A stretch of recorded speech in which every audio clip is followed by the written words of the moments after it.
This D&D character is a centaur. This D&D character is a tiefling. It's the same D&D character. We're talking mixed D&D races, folks. Let's go!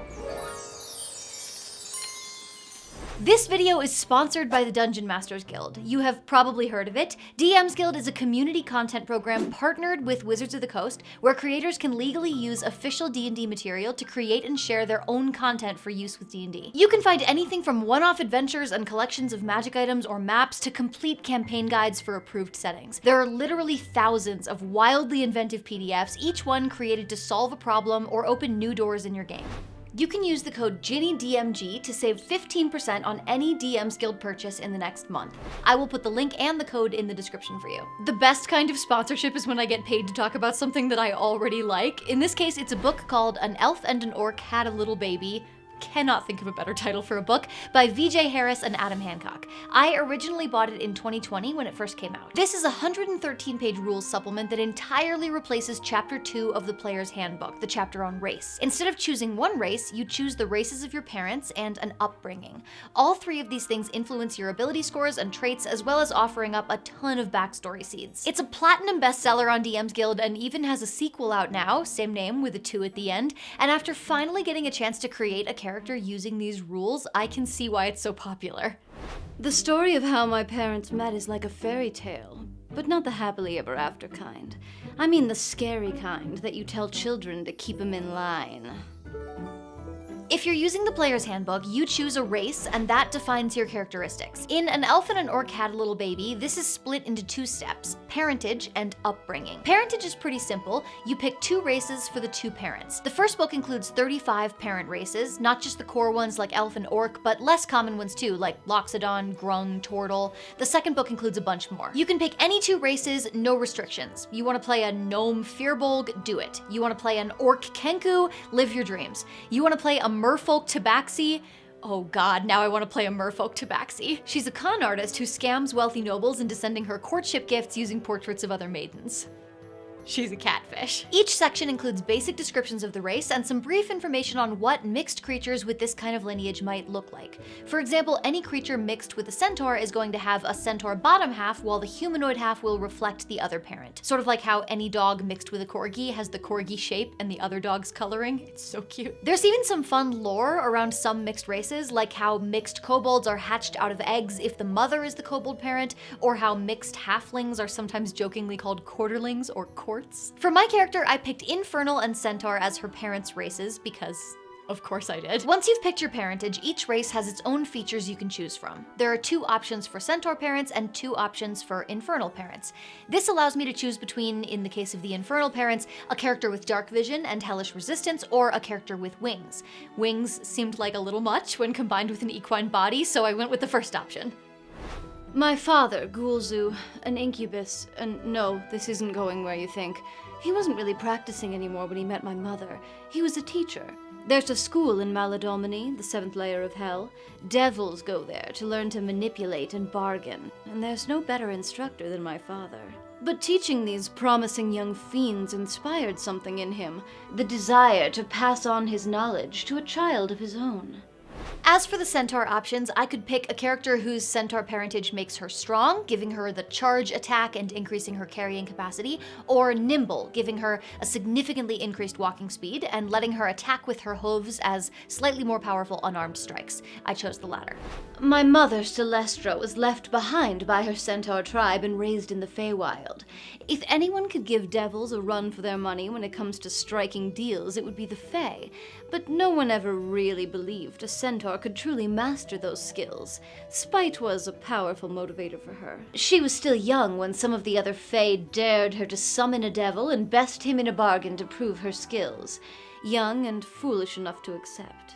Each parent also contributes to your lifespan, size, and walking speed. In this case, she can expect to live to be around 105, she's 5'8". There are also a few traits that one parent defines. For example, being mixed centaur means that she is not a humanoid, her type is Fey, no matter what her other half is. The Mix and Match Appendix and the second book give you even more flexibility with parentage traits by using a point-buy system.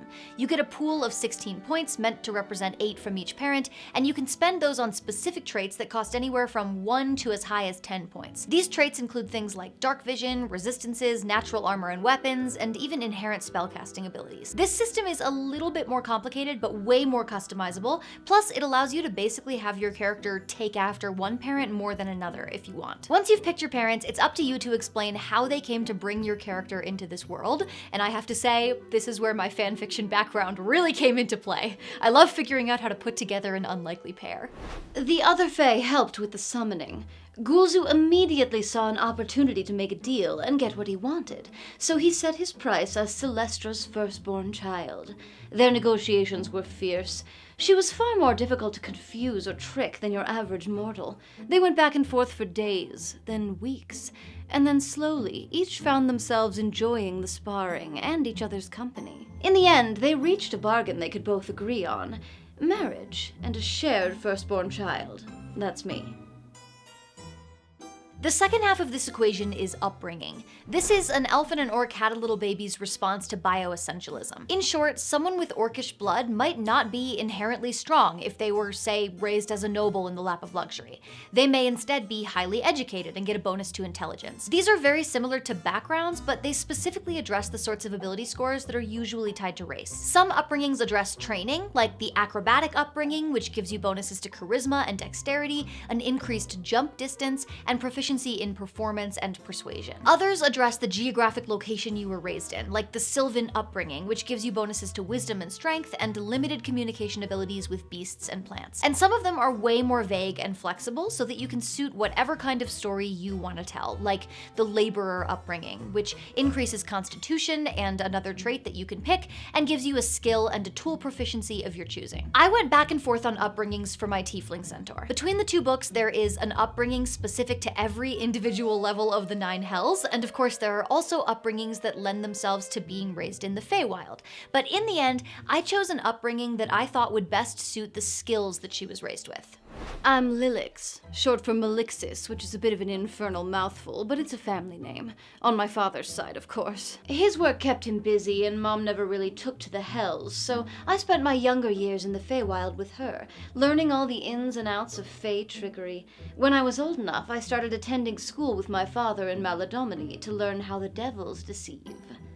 I chose the incognito upbringing. This one gives the character a bonus to charisma and one other ability of my choice. I picked intelligence.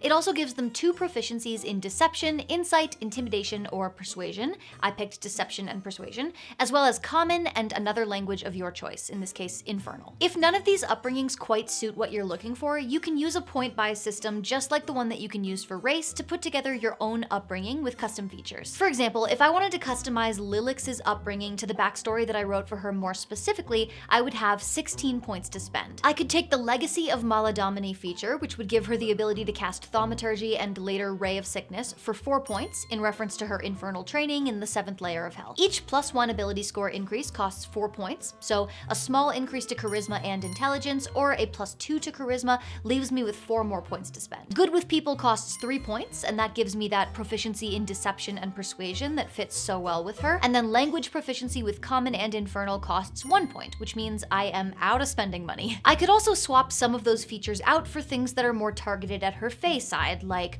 Wild Intuition, which lets me add a D4 to animal handling and nature checks. As you can see, there are a lot of ways that you can customize an upbringing to really suit your intended backstory, or to maximize your abilities and complement your chosen class. If there's a better way to build the perfect swindler, I don't know it. I am my parents' greatest artifice yet. I've never actually been to the prime material plane, but how much different can it be? I'm ready to put all this training into practice, and I don't anticipate any obstacles that I can't hurdle. Lilix is just one example of how you can take all the options in An Elf and an Orc Had a Little Baby and turn them into a completely unique character, unlike anything that you could build straight from the player's handbook. With 62 different parentage options across both books, that's literally over 1,800 racial combinations without even thinking about the upbringings. If you're looking for an interesting way to rethink your character builds and inspire some out-of-the-box backstory ideas, you really need to pick up this book. There's a link to both the first book and the sequel in the description, and don't forget to use the code code GinnyDMG to take 15% off your order. And if you want to keep up with the latest releases and deals at the Dungeon Masters Guild, follow them on Twitter at DMs_guild. By the way, if you're looking for more DMs Guild products to enhance your games, I also did a video about a book full of rules that help you bring domestic elements into your game, from home ownership to marriage to running a business. Weirdly, I also created a con artist character for that video. This might be something I need to examine in myself. Check that video out right here. But also kind of the happily ever after kind, because they really love each other, and it's a very healthy relationship.